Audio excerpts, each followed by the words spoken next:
الحمد لله وكفى والصلاة والسلام على سيد الرسل وخاتم الأنبياء وعلى آله وأصحابه الذين أوفوا عهدا الذين هم خلاصة العرب الأربع وخير الخلائق بعد الأنبياء. أما بعد فأعوذ بالله من الشيطان الرجيم. بسم الله الرحمن الرحيم. وأقيموا الصلاة وآتوا الزكاة وما تقدموا لأنفسكم من خير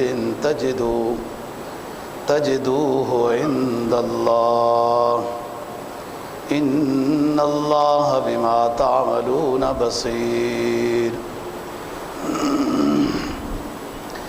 قال النبي صلى الله عليه وسلم بني الإسلام على خمس شهادة أن لا إله إلا الله وأن محمدا رسول الله وإقام الصلاة وإيتاء الزكاة والحج وصوم رمضان. صدق الله العظيم وصدق رسوله النبي الأمي الكريم ونحن على ذلك لمن الشاهدين والشاكرين والحمد لله رب العالمين. پہلا پارہ سورہ بقرہ کی ایک آیت کریمہ تلاوت کی ہے اور جناب نبی پاک صلی اللہ علیہ وسلم کا ایک فرمان تلاوت کیا ہے جس کو امام بخاری نے روایت کیا ہے. قرآن مجید کی آیت کا مفہوم یہ ہے، اللہ رب العزت فرماتے ہیں کہ نماز قائم کرو، زکوٰۃ ادا کرو،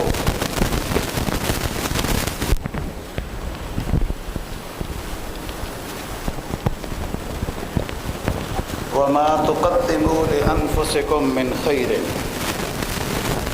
اور جو بھی تم نیکی اللہ کے ہاں بھیج رہے ہو، تجدوہ عند اللہ، اس کو تم اللہ کے ہاں پاؤ گے. وہ انصاف والی ذات ہے، تمہاری نیکی کو ضائع نہیں کرے گا. نماز قائم کرو، زکوٰۃ ادا کرو. وما تقدموا لانفسکم من خیر، جو تم اللہ کے پاس بھیجو اپنے فائدے کے لیے، لام انتفاع، اپنے فائدے کے لیے تم اللہ کے پاس جو بھیجو وہاں تم اس کو بہتر انداز میں پاؤ گے. اور اگر گناہ بھیجیں ہیں تو اپنے نقصان کے لیے بھیجیں. اللہ تعالیٰ تمہارے تمام اعمال کو دیکھتا ہے، جانتا ہے. جناب نبی پاک صلی اللہ علیہ وسلم کے فرمان کا مفہوم یہ ہے، آپ نے فرمایا اسلام کی 5 بنیادی چیزیں ہیں جس کو ارکان اسلام بھی کہتے ہیں. سب سے پہلی چیز یہ ہے کہ انسان گواہی دے کہ اللہ کے علاوہ کوئی معبود نہیں اور حضرت محمد مصطفیٰ صلی اللہ علیہ وسلم اس کے رسول ہیں. یہ شخص ایمان میں داخل ہو گیا، اب اس کے ذمہ نماز کی پابندی ہے، پھر صاحب نصاب ہے، زکوٰۃ کی ادائیگی ہے. سال کے بعد جب عاقل بالغ گئے تو روزے فرض ہیں، اور زندگی میں ایک مرتبہ صاحب حیثیت شخص پر حج بیت اللہ فرض ہے. ارکان اسلام میں سے، بنیاد اسلام میں سے ایمان کے بعد سب سے اہم چیز نماز ہے، اور نماز انسان کے ایمان کی تکمیل کی ضامن ہے. جو شخص نماز کا صحیح معنی میں پابند نہیں ہے تو ابھی اس کا ایمان ہی مکمل ہے. حدیث تو یہ کہتی ہے کہ اسلام اور کفر کے درمیان فرق کرنے والی چیز نماز ہے۔ باقی ناک کان آنکھ تو سارے ان کے بھی ہیں، ان کے بھی ہیں، وہ بھی مارکیٹ میں بیٹھے ہیں، ہم بھی مارکیٹ میں بیٹھے ہیں۔ اذان ہو گئی اللہ اکبر تو مسلمان نماز کی تیاری کرے گا، اور جو دوسری مخلوق ہے انہیں فرق ہی نہیں پڑے گا۔ لیکن اگر کافر بھی اللہ اکبر کے بعد اس کو کوئی فرق نہیں پڑا اور مسلمان بھی ادھر بیٹھا ہے کوئی فرق نہیں پڑا ہوا، تو پھر نماز اسلام اور کفر کے درمیان فرق کرنے والی چیز ہے۔ اور ایک حدیث میں یہ فرمایا من ترک الصلاۃ متعمدا فقد کفر، جان بوجھ کر اگر کسی نے نماز چھوڑ دی، ایک تو ہے بھول گیا، سو گیا، یا کوئی ایسی بات، بیمار ہو گیا، وضو بناتے بناتے لیٹ ہو گیا، جان بوجھ کر پتہ ہے اذان ہو رہی، نماز ہے، فرض ہے، میں مسلمان ہوں اور چھوڑ رہا ہے، من ترک الصلاۃ متعمدا، جان بوجھ کر، فقط کفر، آپ جو بھی ترجمہ کریں، لفظی ترجمہ تو یہ ہے کہ اس نے کفر کیا ہے۔ تو بات یہ ہے کہ بہت احتیاط والے لوگوں نے یہ کہا کہ کافروں والا کام کیا، کافر بھی نماز نہیں پڑھتا، یہ بھی نہیں نماز پڑھتا، خطرہ ہے کفر کی طرف جانے نماز کا جو تارک ہوتا ہے۔ دیکھو جس پودے کو پانی گھوڑی وغیرہ کھاد نہیں لگے گی، وہ پودا ایک دن سوکھ جائے گا، ختم ہو جائے گا۔ اعمال صالحہ یہ ایمان کے پودے کی آب حیات ہے۔ اعمال صالحہ ایمان کا مثل کلمۃ طیبۃ کشجرۃ طیبۃ اصلها ثابت وفرعها فی السماء، ایمان کی مثال پاکیزہ درخت کی ہے، ایمان کے کلمے کی مثال پاکیزہ درخت کی ہے، 13واں پارہ۔ اور مثل کلمۃ خبیثۃ کشجرۃ خبیثۃ، جو گندی بات ہے یعنی کفریہ، وہ خبیث درخت ہے وغیرہ، اس کے کوئی قرار نہیں۔ تو بات یہ ہے ایمان لانے کے بعد انسان کے ذمہ سب سے پہلے ارکان اسلام متوجہ ہوتے ہیں، اور ان میں سب سے پہلی نماز ہے۔ دوسری چیز زکوٰۃ ہے، جو ہم تفصیل سے بات کر چکے ہیں، صاحب حیثیت شخص پر ہے۔ تیسری چیز حج بیت اللہ ہے، انشاءاللہ بات کریں گے۔ اور چوتھی چیز صوم رمضان، سال میں ایک مرتبہ رمضان کے مہینے پورا مہینہ روزے فرض ہے، 29 ہو گئے تب بھی پورے مہینے کا ہی ثواب ہے، اور یہ ارکان اسلام میں سے ہے۔ فرمایا جو شخص جان بوجھ کر روزہ کھا لیتا ہے، جان بوجھ کر، اور اس کا پھر وہ جرمانہ بھی ادا کر دیتا ہے، فرض کرو 60 روزے رکھ لیتا ہے یا فدیہ کفارہ دے دیتا ہے، رمضان کا بلا وجہ کسی شخص نے روزہ کھا لیا، بیمار نہیں تھا، مسافر نہیں تھا، کوئی عذر نہیں تھا، پوری زندگی اس ایک روزے کے تلافی کے لیے روزے رکھتا رہے تو نہیں ہوگی، اتنا ثواب ہے، اتنا اجر ہے۔ اور سب سے بڑا انعام کہ انسان کی مغفرت ہو جاتی ہے، اور مغفرت کوئی معمولی چیز نہیں ہے کہ انسان کی مغفرت ہو گئی، جی یہ تو صرف اتنا ہی ہوا۔ اور آج کل کا بندہ کہے گا مغفرت تو ہو گئی، آگے بتاؤ پیسے کتنے ملیں گے؟ یہاں تو ساری ہر چیز کو گھما پھرا کے سب سے بڑا انعام ہے مغفرت، اور رمضان کی گھڑیوں میں اللہ عطا کرتا ہے جو اس کی قدر کرتا ہے۔ پہلی امتوں پر بھی روزے فرض تھے، اپنی اپنی ترتیب پر تھے، اور اس امت پر رمضان کے روزے فرض کیے گئے پورا مہینہ لگاتار، اور پھر اسی میں لیلۃ القدر بھی ہے، اسی میں قرآن مجید نازل بھی ہوا وغیرہ، ہم بات کریں گے انشاءاللہ اس جمعے کو نہیں تو اگلے جمعے کو۔ رمضان کے روزے سن 2 ہجری میں فرض ہوئے، 2 ہجری میں ہی زکوٰۃ بھی فرض ہوئی، فطرانہ بھی فرض ہوا، عشر بھی فرض ہوا، یعنی مدینہ طیبہ میں رسول پاک صلی اللہ علیہ وسلم کا دوسرا سال تھا، رمضان کے روزے فرض ہوئے اور گرمیوں کے مہینے تھے۔ ادھر آپ کو پتہ چلا کہ مشرکین مکہ نے اجتماعی چندہ کر رکھا ہے اور ہر کسی نے اس میں اپنا حصہ ملانے کا اعلان کر رکھا ہے کہ مسلمانوں کے خلاف لڑائی کریں گے اور ان کو مدینہ میں بھی جا کے ختم کر دیں گے۔ یہی تو پروگرام ہوتے ہیں۔ اور مسلمان کا کام کیا ہے کہ جتنی اس کی ہمت ہے اتنی بیداری پیدا کرے، باقی فیصلے اوپر سے ہونے ہیں۔ قرآن تو اعلان کرتا ہے نا، کم من فئۃ قلیلۃ غلبت فئۃ کثیرۃ باذن اللہ اللهم مع الصابرین۔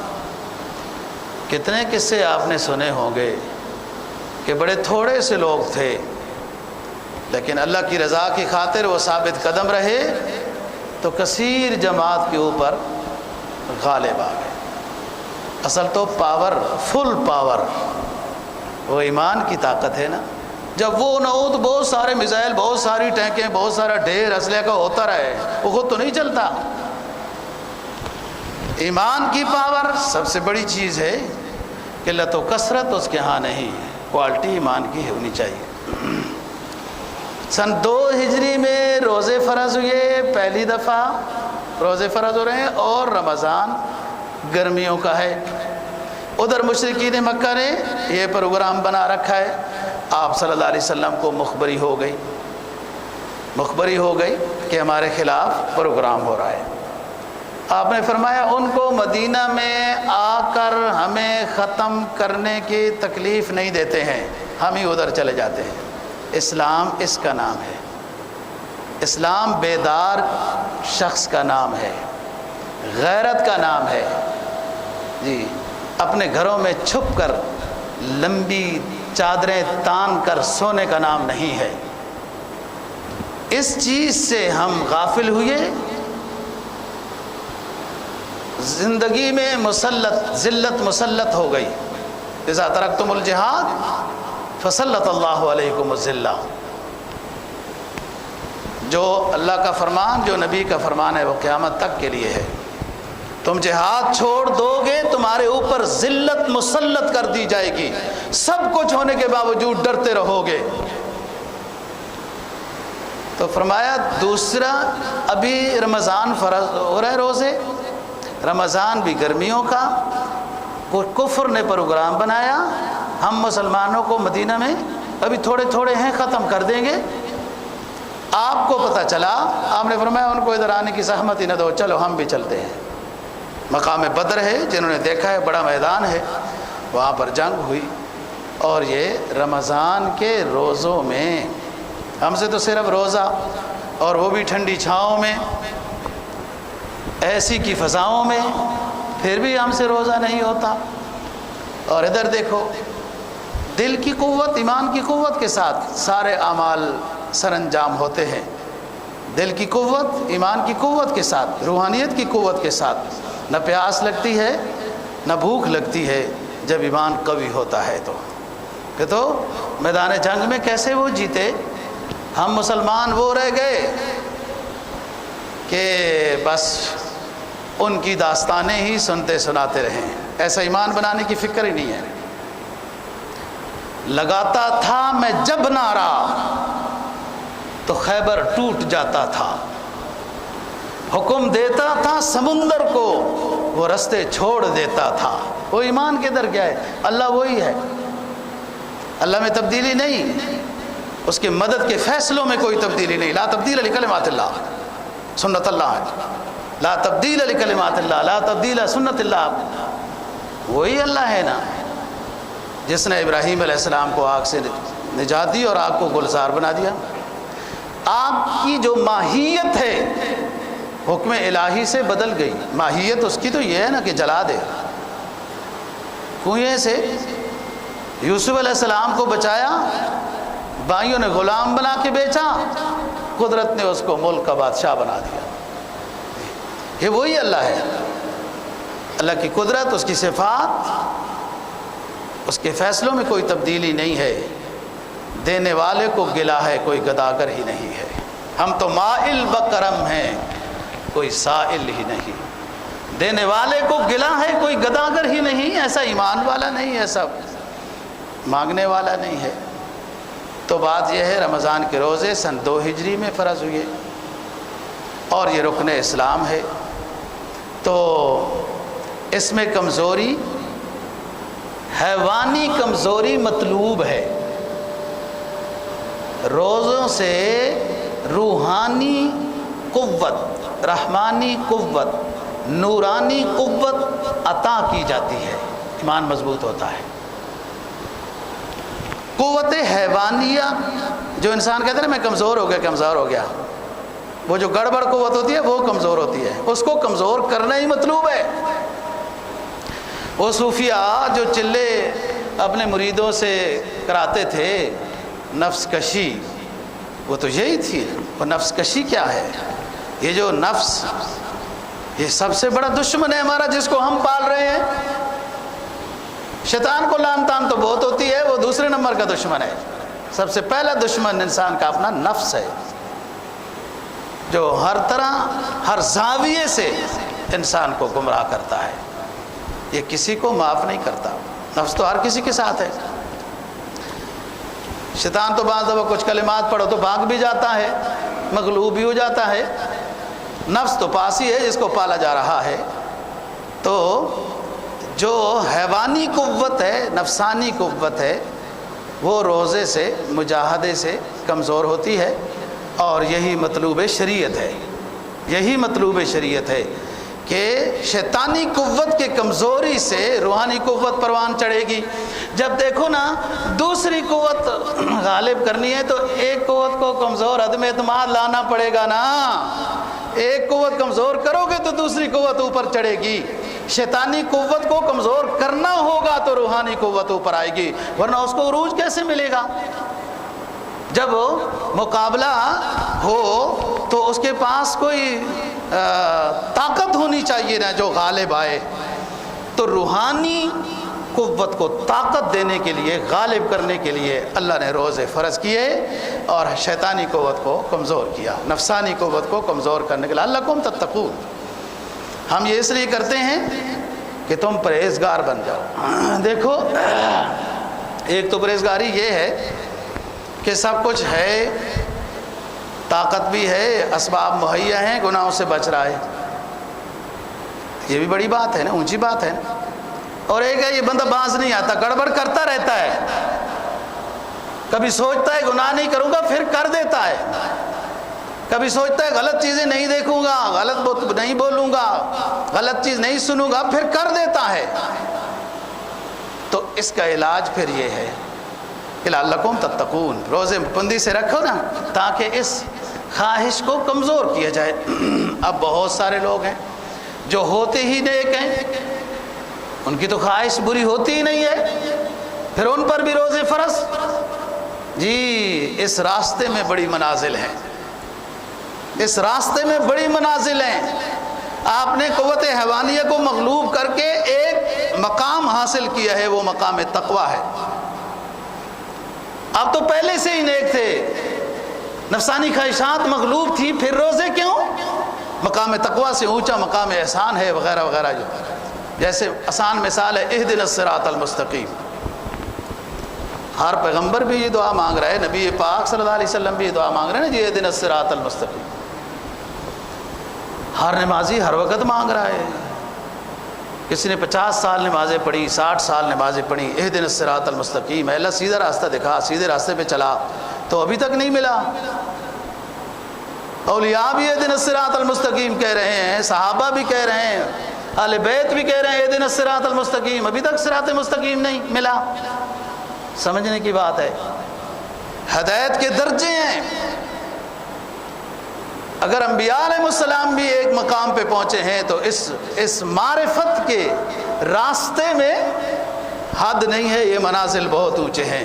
اس لیے انبیاء بھی اہدنا الصراط المستقیم کے ایک مقام پہ تو پہنچے ہیں، اور بھی اللہ اپنا قرب نصیب فرما، معرفت نصیب فرما، یہ اہدنا الصراط المستقیم ہے، یہی روزے ہیں کہ پہلے سے ایک بندہ نیک ہوتا ہے پھر روزے رکھ رہا ہے تو اور اونچے اور درجوں میں جا رہا ہے، اللہ کے قریب ہو رہا ہے۔ ہر منزل کو، منزل مقصود کو پانے کے لیے کچھ راستہ طے کرنا پڑتا ہے۔ اس منزل مقصود اللہ اور اس کا رسول مل جائے، یہ بہت اونچی منزل ہے، اور یہ سارے اس کے راستے ہیں، صدقات و خیرات، تلاوت، یہ روزے، یہ نماز، یہ سارے محنت والے کام، یہ ایک منزل مقصود کو پانے کے لیے ہے۔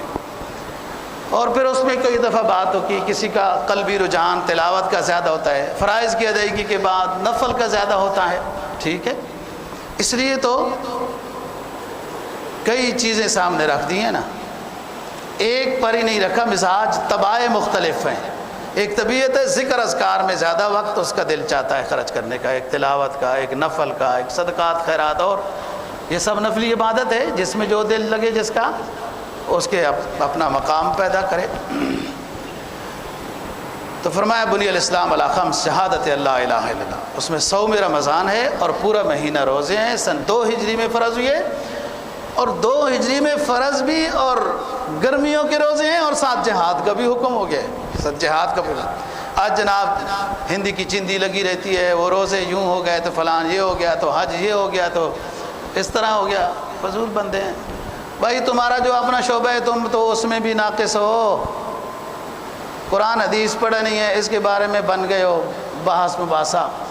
فلسفی کو بحث کے اندر خدا ملتا نہیں، ڈور کو سلجھا رہا ہے مگر سرا ملتا نہیں۔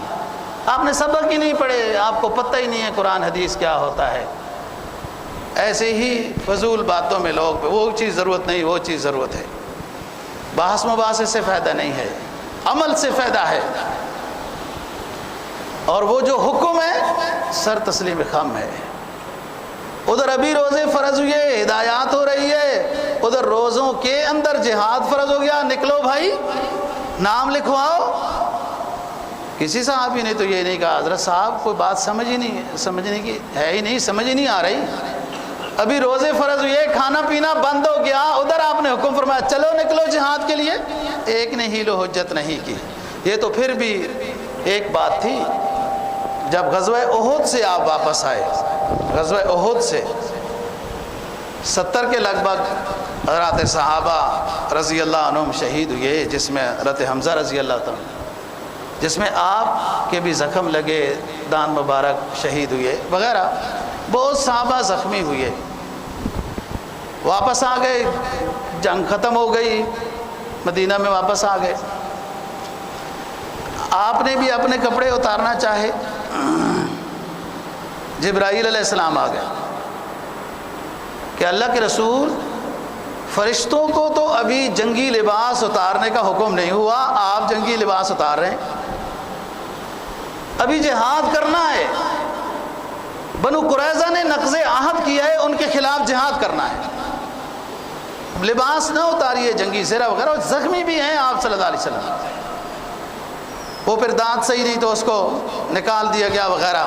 حضرات صحابہ رضی اللہ عنہ بتاتے ہیں کہ ہمارے پیغمبر صلی اللہ علیہ وسلم جب دانت پورے تھے تو مسکراتے تھے، بڑے خوبصورت لگتے تھے، جب آپ کا یہ نکیلا دانت، یا بعض نے دوسرا لکھا شہید ہو گیا تو اس کے بعد جب آپ مسکراتے تھے تو اور زیادہ خوبصورت نظر آتے تھے۔ زخمی ہیں آپ صلی اللہ علیہ وسلم بھی، اور حضرات صحابہ بھی بڑے زخمی۔ ابھی تو اپنے شہیدوں کو دفن کیا ہے، ان کے لیے تو کفن کی چادریں بھی پوری نہیں تھیں، کسی کے پاؤں پہ گھاس ڈالا گیا، کیا ہوا، قبر ایک بنائی گئی، اور آپ نے صحابہ نے پوچھا کہ حضرت قبر تو بن گئی ہے، اب سب سے پہلے قبر میں کس کو ڈالیں، میں یہ سوئے ہوئے دلوں کو جگا رہا ہوں، آپ تو ماشاءاللہ جاگے ہوئے ہیں نا، لیکن یہ بات کہاں تک جاتی ہے؟ آپ نے فرمایا جس کو قرآن مجید زیادہ یاد ہے اس شہید کو پہلے قبر میں لٹاؤ۔ یعنی حافظ قرآن کی قدر دنیا میں تو تھی اسلام کے دور میں نا، ہم کو اسلام کے دور سے تھوڑے گزر رہے ہیں، ہم تو ABCD کے دور میں گزر رہے ہیں، ان کی غلامی میں گزر رہے ہیں۔ اسلام کی اتنی قدر زندگی میں تو ہے ہی ہے۔ شہادت کے بعد بھی حافظ قرآن کو آپ صلی اللہ علیہ وسلم نے ترجیح دی کہ پہلے اس کو، اب سب نے قبر میں آرام کرنا ہے، اس میں سارے پہلے کوئی بھی آ جائے، لیکن احترام، اس کی تعظیم مقصد ہے۔ تو غزوہ احد سے آپ واپس آتے ہیں، لباس اتارنے کا منع کر دیا گیا، اور زخمی ہیں صرف آپ نہیں، اور کئی صحابہ رضی اللہ عنہم بھی زخمی ہیں۔ ابھی تو 70 شہیدوں کے جنازہ پڑا، ان کو دفنایا ہے، ابھی تو آنسو بھی نہیں بجھے ان شہیدوں کے گھروں کے۔ تو آپ نے حکم فرمایا کہ ہمیں بنو قریظہ کی طرف جانے کا حکم ہے، جی چلو۔ جبرائیل نے کہا ہم نے تو نہیں لباس اتارا جنگی، آپ نے حضرت جی کیوں اتار دیا؟ زخموں سے صحابہ کرام چور ہیں، کسی ایک صحابی نے بھی نہیں کہا کہ حضرت صاحب تھوڑا سا آرام کرنے دیں، زخم پر پٹی لگانے دیں، ایک جہاد سے ابھی فارغ ہو کے آئے تو فوراً دوسری کی طرف چل پڑے۔ اس کا نام ہے اسلام۔ اسلام کا معنی ہے فرما برداری، تابع داری، سر تسلیم خم، ہیل و حجت نہیں، بحث مباحثہ نہیں، قیل و قال نہیں ہے۔ جو اللہ رسول کا حکم ہے اس کو ماننا ہے بس۔ دلیل سمجھ میں آتی ہے نہیں آتی، حکمت سمجھ میں آتی ہے نہیں آتی، بحث مباحثہ سے کچھ بھی نہیں ہوتا۔ فلسفی کو بحث کے اندر خدا ملتا نہیں، ڈور کو سلجھا رہا ہے مگر سرا ملتا نہیں۔ قرآن حدیث پڑھیں گے ایمان میں تازگی آئے گی، نور ملے گا۔ رمضان کا مہینہ شروع ہوتا ہے، آپ صلی اللہ علیہ وسلم حضرات صحابہ رضی اللہ عنہم کو جمع کرتے ہیں، ان کو ترغیب دیتے ہیں تاکہ صحیح شوق و ذوق کے ساتھ رمضان کی عبادت میں مصروف ہو جائیں۔ اس لیے تو اس مہینے میں کام کم کرنے کا حکم ہے تاکہ عبادت کی طرف توجہ ہو۔ فرمایا یا ایھا الناس قد ظلکم شہر عظیم مبارک فی، اے لوگو تمہارے اوپر ایک بڑی عظمتوں والا مہینہ، بڑی برکتوں والا مہینہ سایہ کر رہا ہے، یہ عظمتوں اور برکتوں والے مہینے سے فائدہ اٹھاؤ۔ یہ سارا سا دیکھو نا، جیسے چھتری بندہ لگاتا ہے تو سائے سے فائدہ ہوتا ہے، یہ بھی ایک چھتری ہے جو اہل نظر کو نظر آتی ہے۔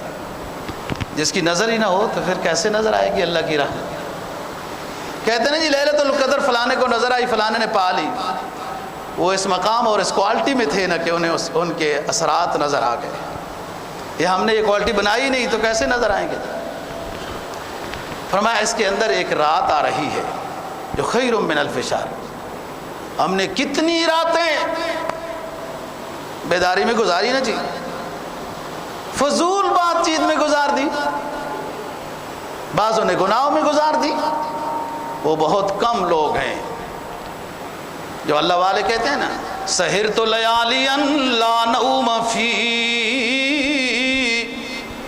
کئی راتیں لیالیا لیلا نہیں، سحرت لیالیا لا نوم فی، اللہ کو چاہنے میں ہم نے کئی راتیں ایسی گزاری کہ نیند ہمارے قریب تک نہیں آئی۔ ایسا نہیں کہ نیند آئی اور اس کا مقابلہ کیا، جب مطلوب اعلیٰ ہو نا جی، مقصود اعلیٰ ہو تو نیندیں اڑ جاتی ہیں۔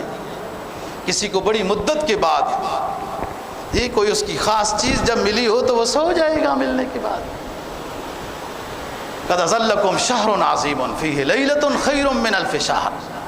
تو ایک رات ہے، ایک رات ہے، اس میں کوئی مشکل نہیں۔ مشکل اس کے لیے ہوتی ہے جس کے ایمان میں کمزوری ہوتی ہے۔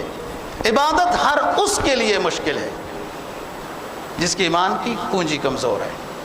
اسے پہلے سیکل رنگ اثر نہیں کرتا جب زنگ پہلے ہو۔ زنگ کی رگڑائی ضروری ہے اور رگڑائی استغفار ہے۔ کلا بل ران علی قلوبہم ما کانوا یکسبون۔ یہ بات سمجھ کیوں نہیں آتی؟ یہ بات تو مشرکین کے لیے قرآن نے کہی، بات سمجھ کیوں نہیں آتی؟ پیغمبر اور وہ بھی امام الانبیاء، خاتم الانبیاء، آخری پیغمبر، اس پر اتنی عظیم کتاب نازل ہوئی، اس کے بیان میں اتنی تاثیر ہے کہ قلوب کے اندر اثر کر جاتی ہے، تو ان کو کیوں نہیں اثر کیا وہ پرلی گلی والوں کو؟ قرآن کہتا ہے کلا بل ران علی قلوبہم ما کانوا یکسبون۔ پیغمبر اسلام کی بات ان کے قلوب پہ اثر اس لیے نہیں کر رہی کہ ان کے کچھ کرتوت ایسے تھے جس کی وجہ سے ان کے دلوں پہ زنگ لگ چکا ہے۔ اسلام امید دلانے والا مذہب ہے، مایوس نہیں ہے، اور فرضی امیدیں نہیں ہیں۔ پتہ نہیں بولا مسلمان سمجھا ہے کہ نہیں؟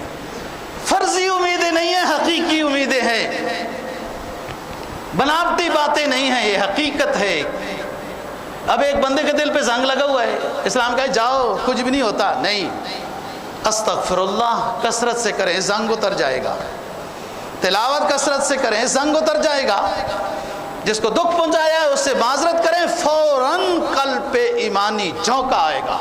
جس کو دکھ پہنچایا ہے، جس کو مارا ہے، جس کا پیسہ کھایا ہے، کبھی آزما کے دیکھو، اسے معذرت کریں، یار آپ کو میں نے تکلیف دی ہوئی ہے، اور وہ معاف کرے یا نہ کرے، وہ پچھلے جمعے کوئی بات ہو گئی ہے، آپ کا کام معذرت کرنا ہے۔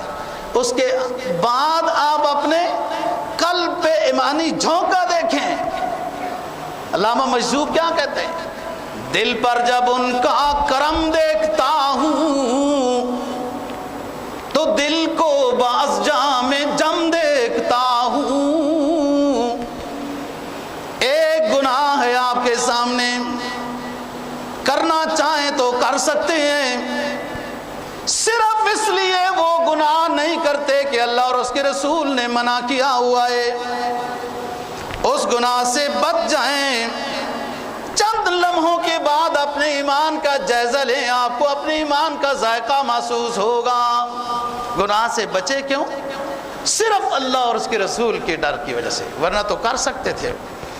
اور یاد رکھو یہ بات، اللہ اور رسول کا ڈر بھی تب ہوتا ہے جب تھوڑا سا دل زندہ ہو، ایمان کچھ ہو، جب پروف ہو جائے نا جی، دل سیاہ ہو جائے، پھر ادھر ختم اللہ علی قلوبہم وعلی سمعہم وعلی ابصارہم غشاوہ، پھر اس کو بڑے بڑے گناہ، بڑے بڑے کرپشن، بڑے بڑے ظلم اس کو سمجھ ہی نہیں آتے، کیونکہ وہ صلاحیت ہی سمجھنے کی کھو چکا ہے۔ قرآن نے ایسے نہیں کہا، قرآن ایک حقیقی ترجمان ہے انسان کے مزاج کا۔ اولئک کالانعام بل ہم اضل، یہ جو دین سے دور ہوتے ہیں جانوروں کی طرح ہیں۔ پھر قرآن نے بل کہا، نہیں، جانور سے بھی زیادہ بدتر ہیں۔ جانور بھی اپنی پیدائش کا مقصد سمجھتا ہے، یہ اس سے بھی گئے گزرے۔ پھر ظلم و ستم، میں جب کرپشن پڑھتا ہوں پتہ نہیں حقیقت ہے یا کیا ہے پاکستان کے لوگوں کی وغیرہ، تو یہ ان کا تھوڑے بہت پیسوں سے کو گزارا ہی نہیں ہوتا، اربوں سے کام شروع ہوتا ہے، اربوں سے۔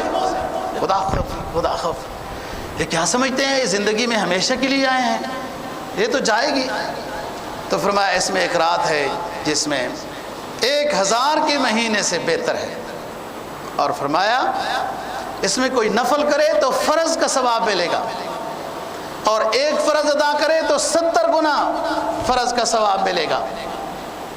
روزہ فرض، رات کی عبادت مقام قرب حاصل کرنے کے لیے آسان راستہ ہے۔ جملے پر غور کرنا، دن کو روزہ فرض، رات کی عبادت مقام قرب الہی حاصل کرنے کا آسان راستہ ہے۔ قدرت کا نظام ہے، ادھر دن کو روزہ ہے، ادھر پھر بندہ پانی بھی پیے گا، پھر سستی بھی چڑھے گی جی۔ حکم فرمایا کہ آپ آ جاؤ نماز میں اور تراویح میں آ جاؤ، اور ادھر سائڈوں میں عجیب عجیب بوجھ بجھکڑ سے بیٹھے ہیں، تراویح ثابت ہی نہیں ہے، فلان ثابت ہی نہیں ہے، فلان، بس یہ اسی چیز میں لگے ہوئی ہے کہ لوگوں کو کس طریقے سے اسلام سے دور کیا جائے۔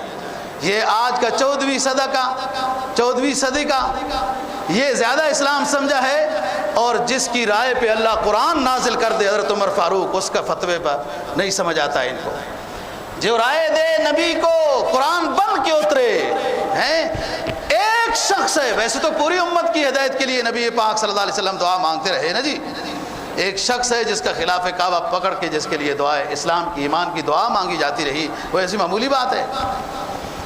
بہرحال فرمایا یہ غم خارگی کا مہینہ ہے، ہمدردی کا مہینہ ہے، اور صبر کا مہینہ ہے، اور صبر کا بدلہ جنت ہے۔ صبر مشکل ہے۔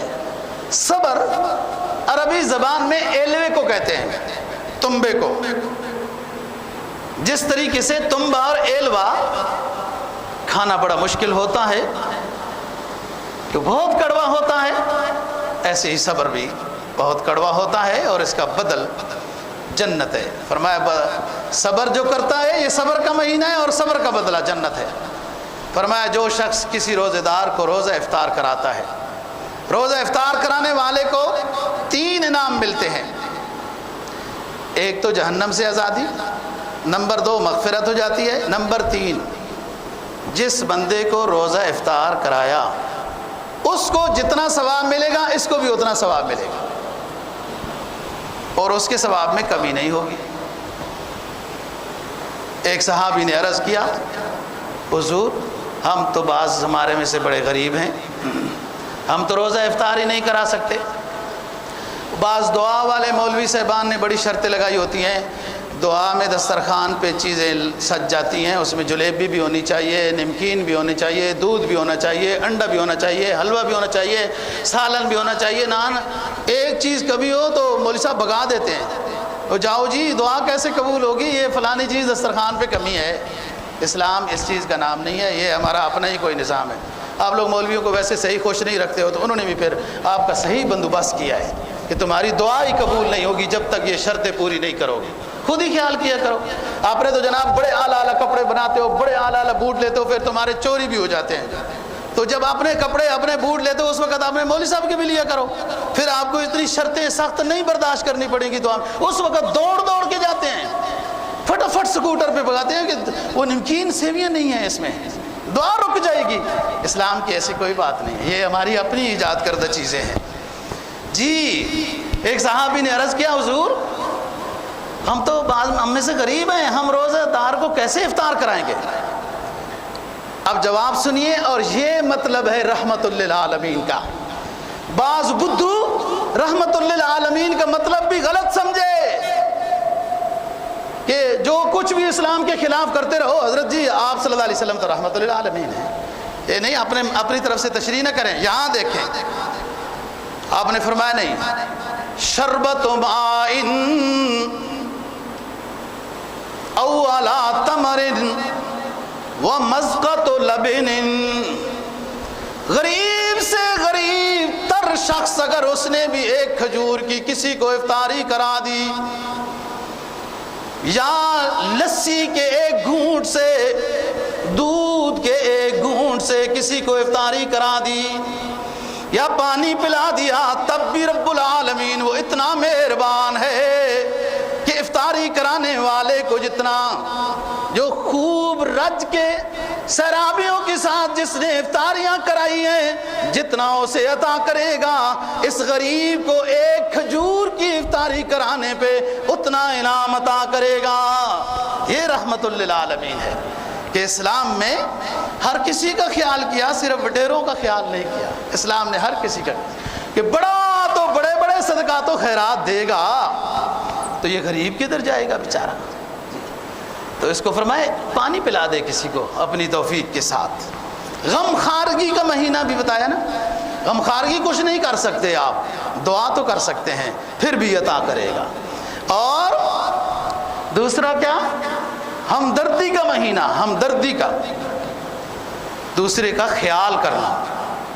غزوہ یرموک ہے، ابو جہم رضی اللہ عنہ ایک صحابی ہیں، میدان میں جنگ ختم ہوئی تو اپنے چچا زاد کو ڈھونڈنے کے لیے نکلے تو وہ مل گیا لیکن زخمی حالت میں تھا، اور اس کے قریب گئے تو اس نے پانی مانگا، پانی لایا تو جب اس کو دینے لگے تو قریب والے نے مانگا تو اس نے کہا آگے چلو، جب اس کے قریب گئے تو اگلے نے مانگا تو اس زخمی نے بھی کہا اگلے کو دو، دوسرے کو ترجیح دی۔ جب چوتھے کے پاس گئے تو وہ فوت ہو گیا، واپس آئے تو تیسرا بھی فوت، دوسرا بھی شہید، اور پہلا اپنا چچا زاد بھائی بھی شہید ہو گیا۔ یہ اسلام ہے کہ دوسرے کا اتنا خیال ہے، جس کو قرآن نے پھر ہمیشہ کے لیے لا ریب فی میں داخل کیا.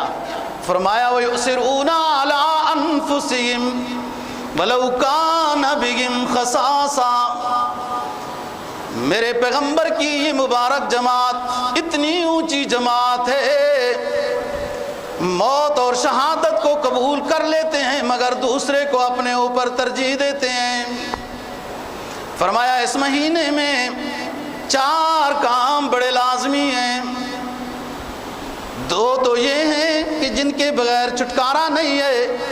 ایک ہے لا الہ الا اللہ، لا الہ الا اللہ، لا الہ الا اللہ محمد الرسول اللہ صلی اللہ علیہ وسلم.